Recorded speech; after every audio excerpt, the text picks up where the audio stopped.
because our enormous audience out there, we're waiting for 2 o'clock. Okay, we're live. Okay, good afternoon, everyone.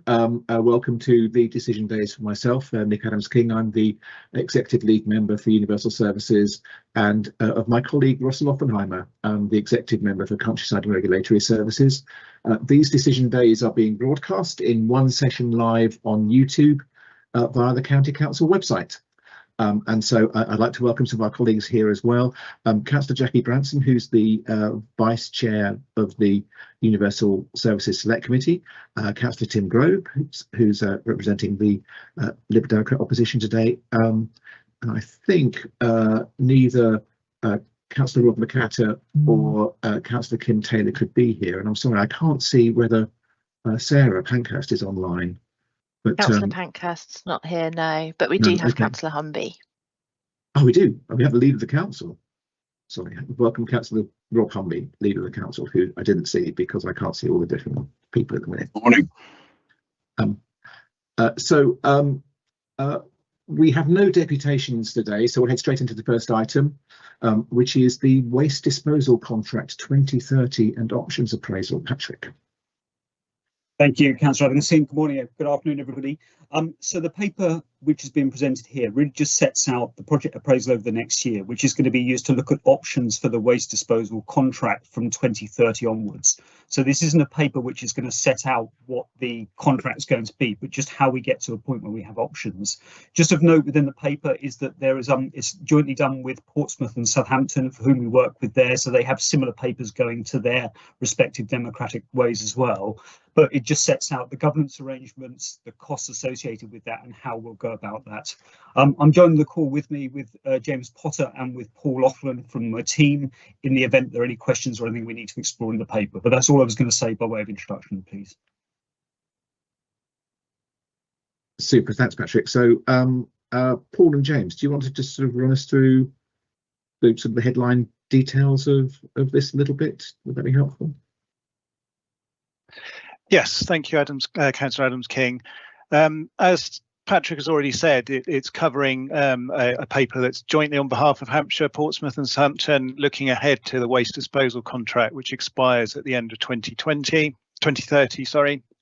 The contract originated in 1997, so it's quite long and aged now. So the time is definitely right to be looking ahead for how we want that new contract to look after 2030. And it has a significant expense as well, collectively around £70 million per year for all 3 authorities. So it's crucial that we fully assess all the options available to us. The initial discussions that we've had with Portsmouth and Southampton have identified a number of potential options available, ranging from extension of the current contract, full reprocurement, considering bringing the service in-house, or some kind of other alternative delivery model or partnership approach. So the proposal is that we look ahead with the appraisal to contribute a detailed evaluation of all the options to determine which are the most feasible for taking forward for further evaluation from 2025, and ensuring that that process is as rigorous as possible, because it's acknowledged that all those proposed options will have a significant cost implications at a challenging time financially for all of us. So the recommendations are replicated both in the covering report for this decision day and in the main report, which is an appendix, which, as Patrick has said, is being simultaneously agreed by all 3 authorities. So it sets out how we would progress the proposed work programme, and giving approval to the estimated spend, both for the appraisal programme and the wider programme, which, just for clarity, it will be around 330,000 estimated for our share of the appraisal, and 1.2 million share for the whole programme, and approval for the relevant delegations as appropriate. Super, thanks very much, Paul. That makes it very clear indeed. I think it's worth, just before I come to everybody for their comments, I think it's just worth explaining to anybody watching that the waste and recycling that we're talking about here is not the collection of your bins from your door. It's what happens to it once it's then been taken to the county council for us to dispose of. So it's that sort of part of where we take the rubbish once it's been collected by your district or borough or city council that we're talking about here. So very clear. Tim, I'd like to make some comments. Yeah, thank you very much. Just a couple of questions then. I mean, the first one is, how will districts and boroughs be brought into the conversation, you know, bearing in mind that they have a key role in collecting the rubbish, as you've just pointed out, even though not disposal. And of course, whatever the districts collect has to be disposed of, I imagine. So it's quite vital they're brought in, I would have thought, in Hampshire. In the moment you're talking about just the 3 disposal authorities, but not the collection authorities within Hampshire. Obviously, you will have the collection authorities in Portsmouth and Southampton. And then just a further question after that, how will you deal with the unclear government regulations for disposal going forward? Shouldn't Hampshire be making its own decision, because the government regulations on what sort of waste recycling should take place are unclear? Shouldn't we be assuming the best solution for waste as state of the art at the moment? Thank you very much. So thanks, Tim. Just going back to those 2 questions, Tim, I think the second one is actually the really important one, because we're in a landscape where the government's been changing their mind over what we should be doing, and with the uncertainty of an election coming, I guess it's the question perhaps is around how we ensure that the contract remains, or our process remains, flexible enough so that whatever the new contract might look like, or the new procurement might look like, takes into account how that will look towards the end of the decade, which is the point at which we're looking at that, I guess. Then I assume the answer to number 2 is that we have Project Integra, which brings the collection authorities together with the disposal authorities. And we obviously will be talking to everybody through that. But I'll defer to Paul and James and Patrick, who might be able to give a bit more detail to that. Thank you, Councillor Adams-King. I'll sort of start off. I think we are already going through a process of working very closely with the districts and boroughs, trying to identify what the future collection system might be. According to the government's timelines, that's going to be required by 2026, which is ahead of the next iteration of the contract. So by the time we get around to, if we're sort of re-tendering the contract, we should know what those arrangements are. It will really be a question of tendering an ongoing operation of the existing facilities, such that, and we've already been working with Veolia sort of up to this point in trying to look at and consider what alternative recycling facilities might be required, given the Environment Act and the government's position on that. Yes, we are incurring delays, but at the moment, because of sort of the government uncertainty, but there are a number of things, that sort of timeframes that have been published, that we are mindful of and working towards. But we are also going to be reminding the government that actually delivering infrastructure does take time, and therefore might sort of mean that we are unable to achieve their timelines at the moment, given the delays in laying the necessary statutory instruments. Super, thanks. And the engagement with the collection authorities is through PI, I assume? Yes, and well, we have ongoing dialogue through PI, but also sort of with individual authorities. For example, should any of them wish to sort of introduce food waste collections, which we know is a sort of future requirement, we're having those conversations on an individual basis, because they don't necessarily reflect across the whole of PI. Tim, does that help? Yes, thank you very much. Thanks for clarifying on that. Thank you. Great, thanks. Jackie, Russell, any comments to make? Just very supportive of this decision, and you know, the tripartite process is definitely the right one. Super. Leader, did you like to say anything? I am here. No, sorry, nothing for me. No, I'm just listening in. Thanks, Nick. Great. Okay. Thanks. So in which case, the recommendations that we're looking at are in paragraphs 2A to F. and they are on page 3 of the committee papers.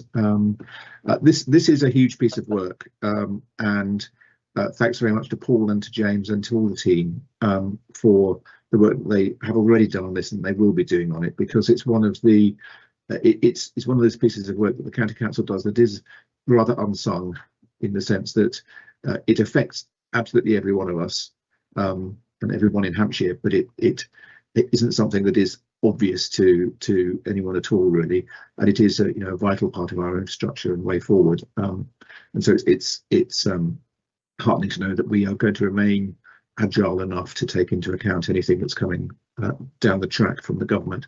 So I'm very happy to approve those. And I think we'll move on to item number 2, which is the Bus Promotional Marketing and Fairs Initiative. Patrick. Thank you, Councillor Adams-King. So this is a paper really which builds upon the bus service improvement plan plus funding that we got from government last year, and it really follows on from your decision back in last year where it talked about how we would utilise that funding. So this is a very specific part of that funding which will be used to engage operators and to help patronage on the bus network. So I'm joined with Andrew Wilson on the team, which can just take us through the headlines of that paper, please, Andrew. Thanks, Patrick. Yeah, just as you set out, Patrick, this follows on from the September decision, which approved the spend of the overall 7.2 million BSIP plus funding that we received. This is specifically around £400,000 that's been allocated to promotional and marketing activities. And we've worked up a programme with our bus operators, very much in partnership with them. And what we intend to spend the money on is a series of free bus weekends. There will be social media campaigns, including short videos, basically trying to educate people on how to use the bus, and we will be offering travel training for people who are uncomfortable using public transport. There'll be a series of outdoor advertising, promotional activities, and it all complements the £2 fare cap that the government have committed to running and maintaining until the end of this calendar year. So it's all about promoting the commercial network. It's all about getting more people to try and to use public transport and to become more regular bus users. And hopefully, we continue with the progress of getting people back on buses after COVID, that we will see an expansion of the commercial bus network as we go forward. It sits really well alongside the BSIP plus funding that we're just about to allocate to the bus operators to enhance a number of our major bus corridors in the county with more early morning journeys, late night journeys, more frequent services on those headline corridors. So it's very much part of a package to grow the commercial network. And that's probably enough from me, Councillor Adams-King. Andrew, that's brilliant. Thanks very much. Yeah, and I know there's much more coming down the track, or possibly the road, with the BSIP money. Tim, any comments? I think basically I support this. I think yes, it's what we need to be doing at the moment, taking advantage of this opportunity, this £2 bus fare that we have until the end of the year, and whatever we can do to encourage people to use the buses more, I'm in support of. Thank you. Super. Thanks so much. And Jackie and Russell? No? Yes, all good? All okay with me. Yeah, I just want to say I think county councillors can do their bit to encourage people to use the buses using our networks locally and our social media, and I'll be doing that, certainly. And I think that this offers a great opportunity for us to sort of highlight that actually that there are some pretty good bus corridors around the county that offer some really good connectivity. And sometimes people kind of, that passes people by. It's clearly with £2 a journey, it's a lot cheaper to go some places than to take your car and park. So worth pushing that with people. Everyone, thanks very much. Andrew, thanks very much for all the work that you're doing on this. I know, again, you and the team are doing a brilliant job with that. The recommendations are in paragraphs 2 and 3. They are on page 19 of the report. Again, I'm very happy to approve that. There's a short one for me today, so that's me all done. So now Russell's turn with his decisions.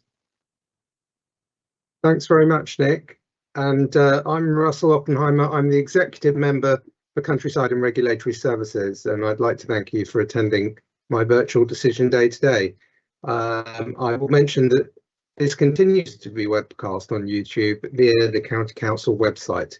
I've no public deputations, so we'll move to my first item, which is item 3 on the agenda, the Prostate Cancer UK campaign, Bins for the Boys. And Patrick, would you like to introduce this item, please? Yes, thank you, Councillor Oppenheimer. So this really follows on from a motion that was brought to full council, where we've developed the paper off the back of that motion. It really is in support of the Prostate Cancer UK Boys Need Bins campaign. And it's really about just the provision of sanitary disposal items within our facilities in the County Council. But I'm joined with Mike Bridgman and Rachel Gellamini, who've been instrumental in developing the proposals for this. So can I hand over to Mike and Rachel, who just give us some headlines from the paper, please? Thank you. Then we'll go straight to Rachel, if that's okay, Patrick. Great, thank you, Patrick. Thank you, Mike. Afternoon, everybody. Just going to summarise the paper. So on the 28th of September, a notice of motion was submitted at full council, as Patrick mentioned, by Councillor Todd to support the Prostate Cancer UK's Boys Need Bins campaign. A number of members spoke in support of the motion, offering personal experiences and underlining the impact of lack of facilities. The motion proposed that Councillor Oppenheimer, as the exec member for Countryside and Regulatory Services, consider the provision of sanitary bins in male toilets in all county council buildings, both for staff and the public. It also proposed that the leader write on behalf of the council to our local MPs, asking them to support the campaign, which he did on the 6th of November 2023. The paper therefore considers the provision of sanitary bins in all male cubicles used by both staff and the public, and the £6,550 increase in annual spend for the provision, collection and disposal of waste. The paper summarises the number of bins required according to the service they relate to. This does not include schools. However, should schools wish to roll out the bins, they can arrange this with Suez, the waste contractor. So in conclusion, the benefits of this proposal include raising awareness of prostate cancer, allowing men to dispose of sanitary waste with dignity, the positive equalities impacts and its cost effectiveness. It therefore recommends the approval to implement sanitary bins in male toilets in county council buildings. Thank you, Rachel. Well, before I give my thoughts, I'd like to just check whether any of my county councillor colleagues would like to say anything. Tim, you've put your hand up. Over to you, Councillor Groves. Oh, thank you very much, Russell. Just on that, I think you've mentioned you're not proposing to put it in schools at all, but that they can request it by talking to you. Shouldn't we be sort of encouraging it to be in all schools, at least in the staff toilets in schools, you know, or at least one toilet or whatever, or a disabled toilet if it's not there already? Thank you. Yeah, I can take that one. Yeah, we've considered the option to send out a communication. So following today's decision, assuming it gets approved, we can send out some comms to schools to invite them to do so if they'd like to. So yeah, we can utilise our schools' comms channels for that. Thanks. I think really the letter needs to sort of encourage them to apply. And in fact, it's almost like you want to do the opposite, to say, do you really want one? It's saying you should be having one, you know, would you like us to provide one for you? Because it's quite easy for someone to say, no, I don't want one, but there's some other staff member who does need one, or even a pupil who does need one, who is keeping quiet and is embarrassed to speak up. So I think it needs to be quite strong in that regard. Thank you. Thank you. Yeah, we will consider that angle when we send the comms out. So thank you. Yeah, and I think it's a good point that Councillor Groves makes, and I'll mention it to the executive member for schools, Councillor Forster, next time I see him, because I think it is worth getting some guidance and advice out to the schools. Now, anyone else wish to speak? Jackie Branson, Nick Adams-King? No, just to agree. Obviously not the target audience, but I think it's an absolutely brilliant, you know, I'm really glad we've done this, because I think it does bring this issue to the public, and I think it's, you know, it's just a great thing. So yeah, I mean, I find it very easy to agree with you, Jackie, and to agree with the recommendation here. you know, it's just a straightforward equality of facilities issue, and I think that many men will welcome it, not just men who actually want to use these bins for sanitary products, but I think all men. It's just a positive step forward, and it's noticeable that there is a small ongoing cost to this, but we think it's worth it. You know, we think that that's justified, even though we're in tight times financially. We're getting this recommendation to go forward with these 212 bins. So if no one else has anything to comment, I would like to move to the recommendation, which is in paragraphs 2 to 3 on page 31. And I would like to agree those recommendations, please. Thanks very much. And thanks, Rachel. Really appreciate you coming on the call there. Thank you. So moving now to the final item on the agenda, the Basingstoke Canal item that we pre-scrutinised at Select Committee this morning. Patrick, over to you to introduce this. Right, thank you, Councillor Oppenheimer. As you mentioned, we had a good discussion at the Select Committee this morning under pre-scrutiny, and so really the report in front of you, it just sets out the governance and operation of the Basingstoke Canal Authority, the new arrangements proposed for that. You'll be aware that it's long running, and we've done a huge amount of work at looking at the options for this. Is in what is quite a complex position and situation, but the team have worked through considerable options, worked through what the most sensible things are for that. So I'm joined with Joe Heath, the new Universal Services Deputy Director, on the call, and I'll ask Joe just to take us through the headlines of the paper if I can, please. Joe. Thank you, Patrick. Yes, so the report sets out the options that have been considered for the future management of the canal, the Basingstoke Canal. And the main driver for this has been the withdrawal of our funding partners and funding over a number of years, which means that the canal is no longer financially sustainable. And so we're proposing a change to the way that we currently manage the canal. The option that we're proposing is to retain the Basingstoke Canal Authority. The Basingstoke Canal Authority is basically the joint management arrangement that Hampshire and Surrey employ to look after the canal on behalf of both landowning authorities, on behalf of both Hampshire and Surrey. And they've been in existence for some time. The option to retain the Basingstoke Canal Authority, but actually to refocus their work onto the statutory responsibilities that the landowning authorities hold with regard to the management of the Basingstoke Canal, and as well as that, keeping leisure navigation operational as well. Leisure navigation actually pays for itself and contributes a little bit towards the running of the canal, so it's important that that is retained. What that means is the management of Mitchett Centre, which is the canal centre, which provides all the visitor services activities, boat hire, there's a cafe there, there's rooms for local community groups to use, would no longer be managed by the Basingstoke Canal Authority, but would instead be transferred to the direct management of Surrey County Council. In effect, the public won't see any change to the way that that service is delivered. Surrey is committing to a continuity of service, and they will be making a decision later on this month as well, alongside the decision that's made here today. So in that effect, we would just transfer the staff that are responsible for providing visitor services and the management of the visitor centre across to Surrey once that decision is made. So we think that whilst this doesn't give us a secure long-term future, because we know that the reserves will still be depleted in a few years' time under this option, it is the best financial option at the moment that's available to both Hampshire and Surrey County Council. Thank you, Joe. That's an excellent summary. And I would like to check, firstly, Councillor Groves, do you wish to comment on the paper? Thank you, Russell. Yes, so we did discuss this morning at the Select Committee, so that was very useful. Thank you very much.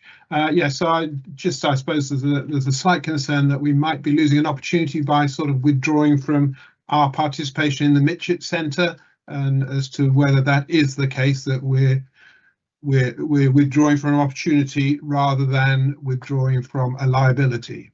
If you could comment on that, thank you. Yeah, I hear what you're saying. I mean, I think that my response to that is I think that actually there's a case for saying that it'll create more opportunities, because Surrey are more likely to want to invest funds in upgrading the facilities and the camping if they can benefit from the income. So I think that there is a strong case for saying that this is in the interests of users of that visitor centre. Joe, do you wish to add anything?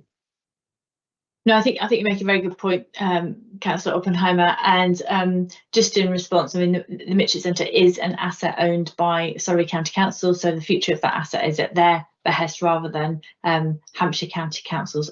Obviously, at the moment, the reason that we would want to divest ourselves perhaps of visitor services is the fact that it actually doesn't contribute to the management of the canal.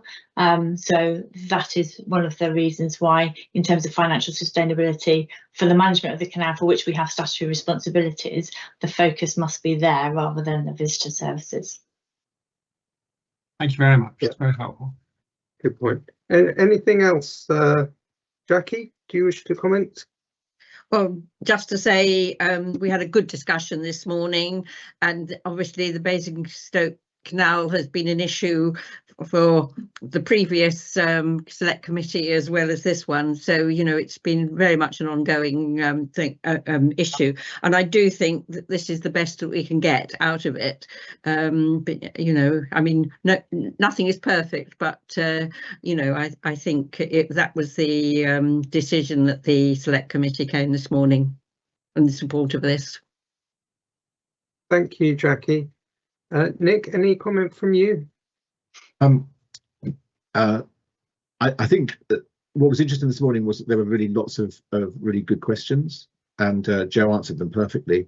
I think the other important thing that we need to get across to everybody is that there's been a bit of press reporting ahead of this where they've taken one very small bit of the report and thought that that's the outcome, when it's not at all. What this does is actually enhance the availability of leisure pursuits on the canal, and also gives them a more secure future, particularly with that that work's going to be done at the Mitchett Centre. So I'm very supportive of it. I think you found that, you know, cross-party, everyone this morning was very happy with it as well. There were a number of members from North Hampshire there.